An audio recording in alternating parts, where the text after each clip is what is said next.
Baiklah, selamat pagi. Baik, di sini saya akan menjawab soal ujian mata kuliah pemasaran. Perkenalkan, nama saya Angga Yoga, kelas A2 Pagi Manajemen, dosen pengampu Adi Musalim SEMM, mata kuliah Manajemen Pemasaran. Di sini saya akan menjawab soal atau pertanyaan bagian A.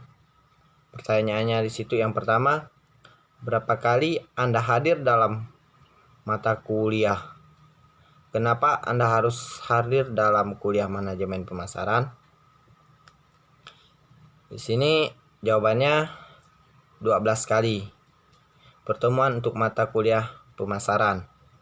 Alasan saya hadir untuk mata kuliah pemasaran yaitu mempelajari ilmu tentang pemasaran, teknik-teknik marketing, dan banyak sekali ilmu pemasaran yang berguna untuk memajukan ekonomi suatu daerah.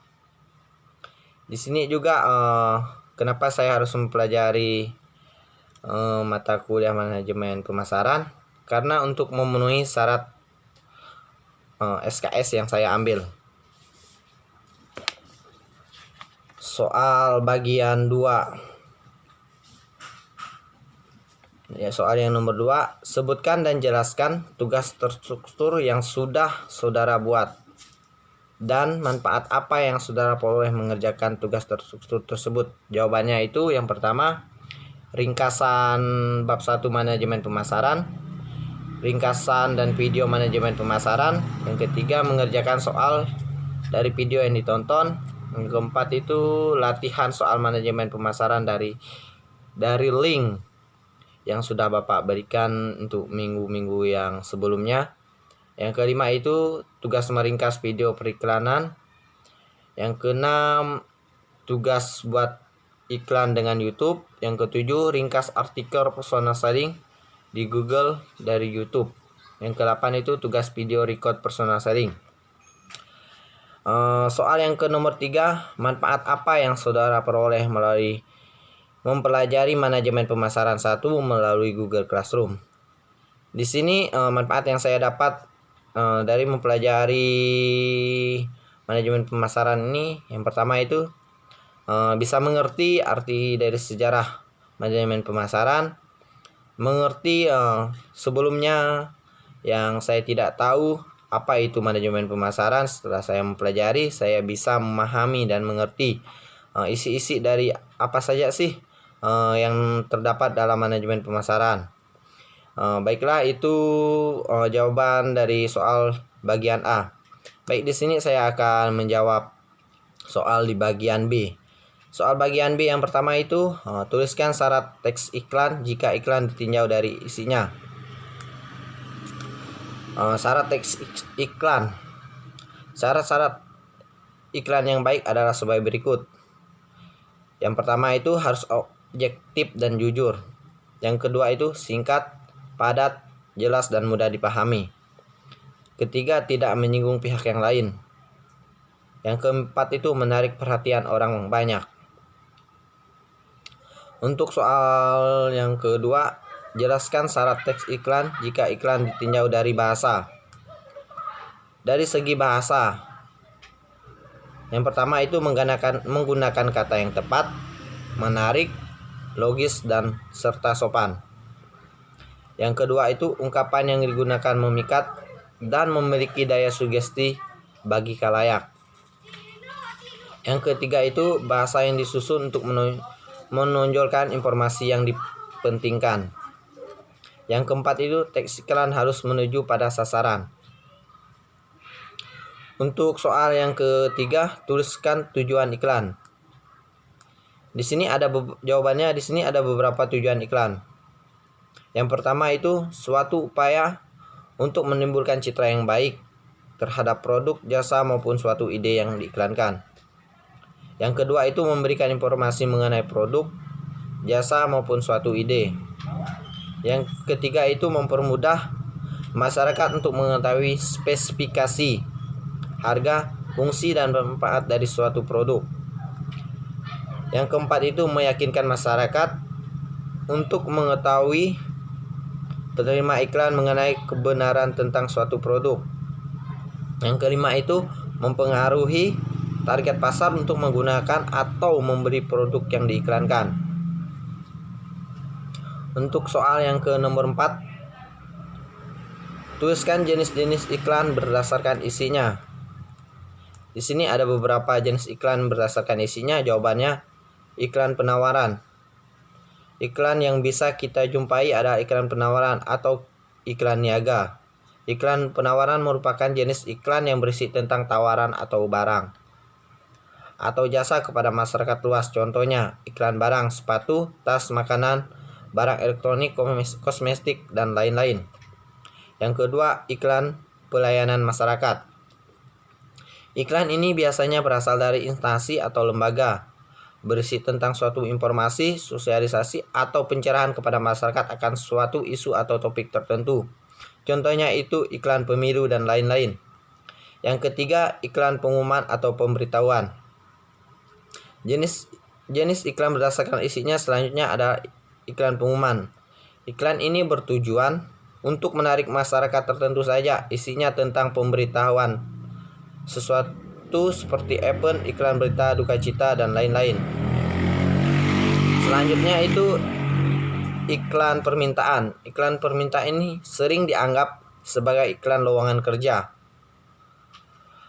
Hal ini dikarenakan iklan ini berisi tentang pihak yang mengiklankan untuk menawarkan dan mengajak masyarakat yang ingin bekerja dengan mereka. Untuk pertanyaan nomor 5, tuliskan jenis-jenis iklan berdasarkan media. Jawabannya iklan media cetak.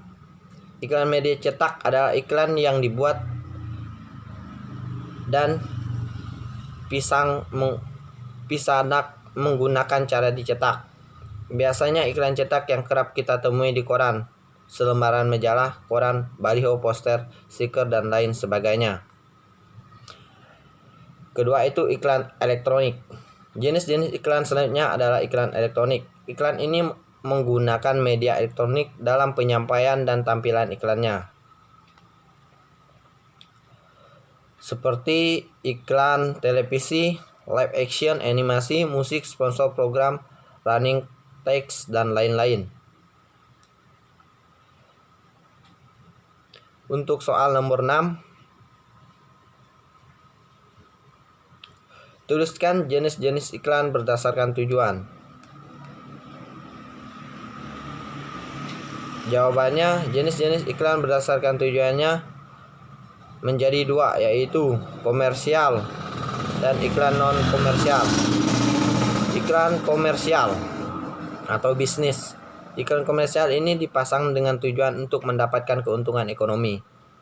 Karena iklan utama adalah untuk meningkatkan penjual, dalam iklan komersial terdapat 3 pembedaan, yaitu iklan konsumen, iklan profesional, dan iklan bisnis. Yang kedua itu iklan non-komersial. Berbeda dari iklan komersial, iklan non-komersial tidak menitik berat untuk mendapatkan keuntungan material atau ekonomi. Iklan non-komersial bertujuan untuk mendapatkan keuntungan sosial.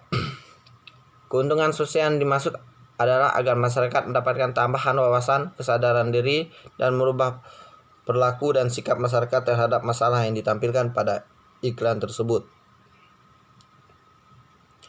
Untuk soal nomor 7, coba Anda buat iklan tentang jurusan manajemen Fakultas Ekonomi UPB agar masyarakat atau konsumen mau kuliah di jurusan manajemen Fakultas Ekonomi.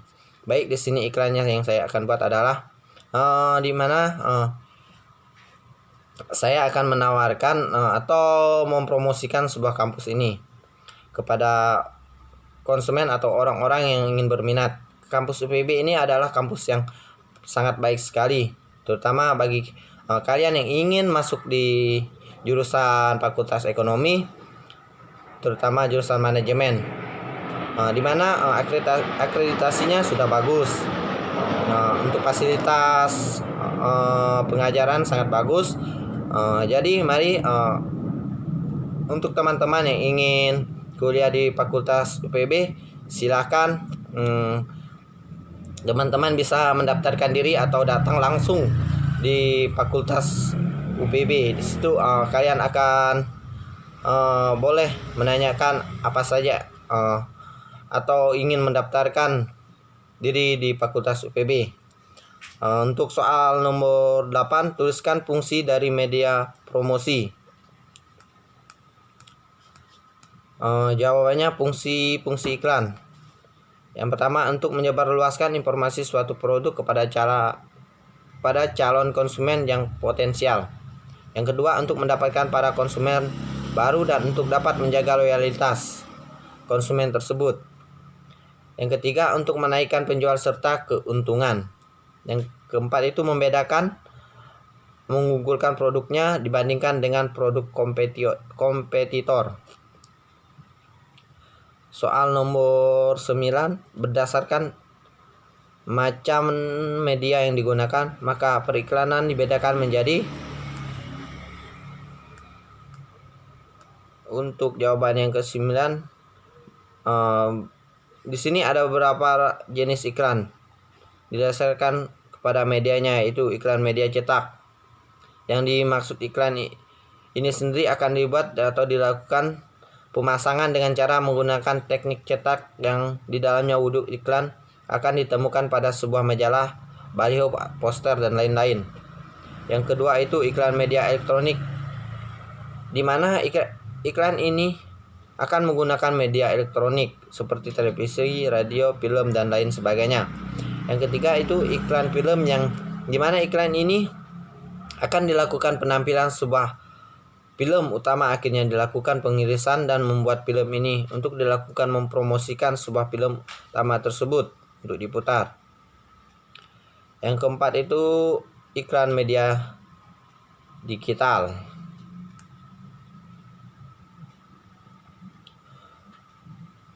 Untuk pertanyaan 10, apa yang dimaksud dengan personal selling?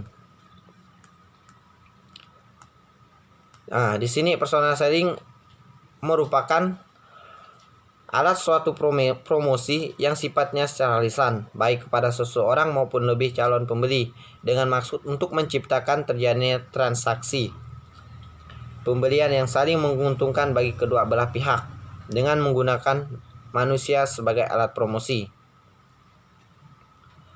Untuk pertanyaan yang ke-11, apa yang dimaksud dengan sales promotion? Sales promotion adalah salah satu yang termasuk dalam tipe marketing yang biasanya dapat digunakan untuk memperkenalkan atau menampilkan produk baru dari perusahaan sehingga dapat menghabiskan produk lama, dan tentu saja menaikkan angka penjualan dari setiap produk yang dihasilkan oleh perusahaan. Untuk pertanyaan nomor 12, tuliskan alat-alat yang digunakan dalam kegiatan sales promotion. Alat-alat yang digunakan sales promotion itu adalah iklan, brosur, baliho, spanduk, dan lain-lain. Untuk pertanyaan 13, apa yang dimaksud dengan publicity? Jawabannya, publicity adalah untuk meyakinkan beberapa informasi mengenai barang atau perusahaan yang disebarluaskan ke orang-orang lewat cara bikin berita yang memiliki arti komersial atau berbentuk penyajian lain yang berbentuk positif. Baiklah, itulah jawaban yang dapat saya jawab dari soal ujian manajemen pemasaran. Kurang lebihnya saya minta maaf. Saya ucapkan sekian dan terima kasih.